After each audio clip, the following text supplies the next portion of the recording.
여러분 TSMC라는 회사 들어보셨나요? 아마 이름은 몰라도 이 회사 없이는 우리 일상이 돌아가지 않을 겁니다. 근데요, 바로 이 거대한 반도체 제국에 2025년은 정말 모든 게 걸린 그야말로 폭풍 같은 한 해였어요. 오늘 이 격동의 한 해를 제대로 한번 파헤쳐 보겠습니다. 자, 보세요. 모든 건 바로 이 작디 작은 것에서 시작됩니다. 이게 뭐냐고요? 바로 첨단 반도체. 정말 상상도 못할 만큼 복잡한 공학 기술의 결정체죠. 여러분 손에 있는 스마트폰부터 저 멀리 있는 거대한 AI 데이터 센터까지 전부 이 칩이 심장처럼 뛰고 있는 거예요. 그런데요, 이 중요한 심장을 거의 혼자서 독점하다시피 만드는 회사가 있습니다. 바로 TSMC, 대만의 반도체 제조 회사죠. 말 그대로 전 세계 기술 패권의 심장부를 꽉 쥐고 있는 회사라고 할 수 있어요. 그런데 만약에 이 회사의 세계가 뿌리부터 흔들린다면 어떻게 될까요? 네, 2025년이 바로 그런 해였습니다. TSMC 역사상 가장 힘든 시험대라고 할까요? 그야말로 퍼펙트 스톰이 몰아닥친 거죠. 자, 그럼 그 폭풍 속으로 한번 들어가 보시죠. 첫 번째 폭풍은 바로 2025년의 반도체 전쟁터입니다. 정말 말 그대로 전쟁터였어요. AI 칩에 대한 수요가 그야말로 폭발하면서 경쟁은 엄청나게 치열해지고 전 세계적인 압박이 사방에서 TSMC를 조여오기 시작했습니다.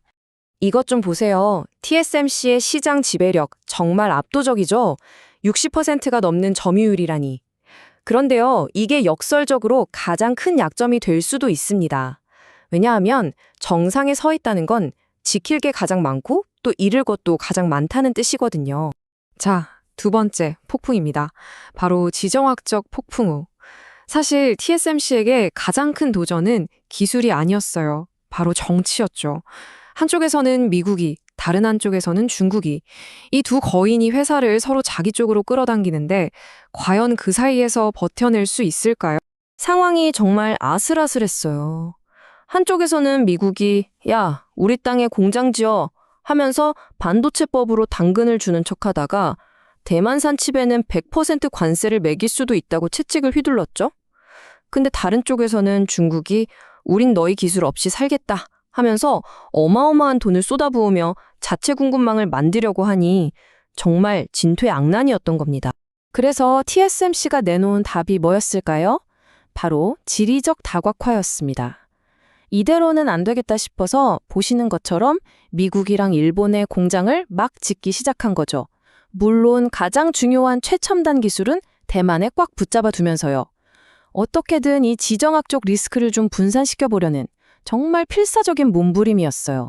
자, 그런데 폭풍은 여기서 끝이 아니었습니다. 세 번째 폭풍, 바로 경쟁자들의 부활입니다. TSMC가 이처럼 지정학적인 문제로 정신없이 씨름하는 바로 그 틈을 경쟁자들이 놓치지 않았던 거죠. 2나노미터 기술, 이 왕좌를 뺏기 위한 본격적인 반격이 시작된 겁니다.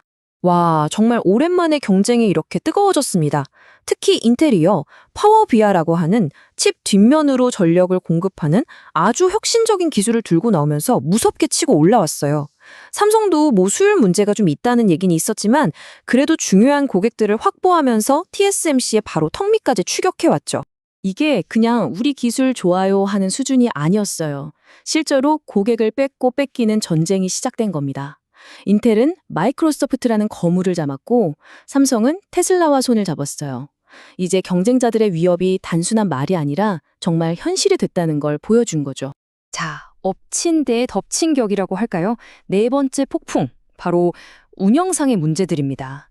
밖에서는 저렇게 압박이 심하고 경쟁자들이 치고 올라오는데 안에서는 또 자연재해에다가 갑자기 폭주하는 수요까지 감당해야 했어요. 정말 쉴 틈이 없었죠. 기억나시나요? 2025년 초에 대만에 꽤 큰 지진이 있었잖아요. 그때 전 세계가 반도체 공급망 마비되는 거 아니냐 하고 숨을 죽였어요. 그런데 TSMC가 정말 며칠 만에 공장을 다시 돌리는 걸 보고 모두가 혀를 내둘렸죠. 그들의 위기관리 능력이 얼마나 대단한지 제대로 보여준 사건이었습니다. 그런데 지진보다 더 큰 도전이 있었는데 이게 참 아이러니하게도 너무 잘 나가서 생긴 문제였습니다. 바로 AI 붐 때문인데요. 고성능 AI 칩을 만들려면 코어스라고 부르는 아주 특별한 패키징 기술이 꼭 필요하거든요. 근데 이 수요가 갑자기 폭발해버리니까 이걸 만들어낼 능력이 도저히 따라가지를 못하는 그런 사태에 빠진 겁니다. 자, 그럼 이 모든 폭풍을 맞으면서 TSMC는 도대체 뭘 했을까요? 2026년을 향한 그들의 계획은 무엇일까요? 놀랍게도 이 거인은 위축되기는커녕 오히려 위기 속에서 미래를 향해 더 공격적으로 나아가는 길을 선택했습니다. 그들의 전략을 이해하려면 이분을 알아야 합니다. 바로 창업자 모리스 창인데요. 그의 철학은 아주 단순하고 강력합니다.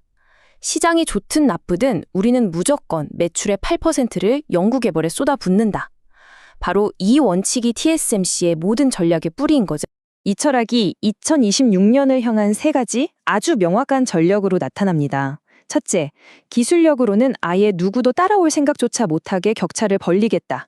둘째, AI 시대의 가장 큰 골칫거리였던 그 패키징 생산 능력, 이걸 아예 미친 듯이 늘려서 문제를 해결하겠다.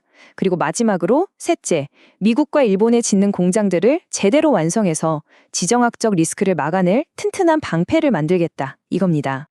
네, TSMC는 2025년이라는 엄청난 폭풍을 어떻게든 이겨냈습니다. 하지만 이걸로 끝일까요? 경쟁자들은 더 빠르게 쫓아오고 있고 세계는 여전히 이 거인을 주시하고 있습니다.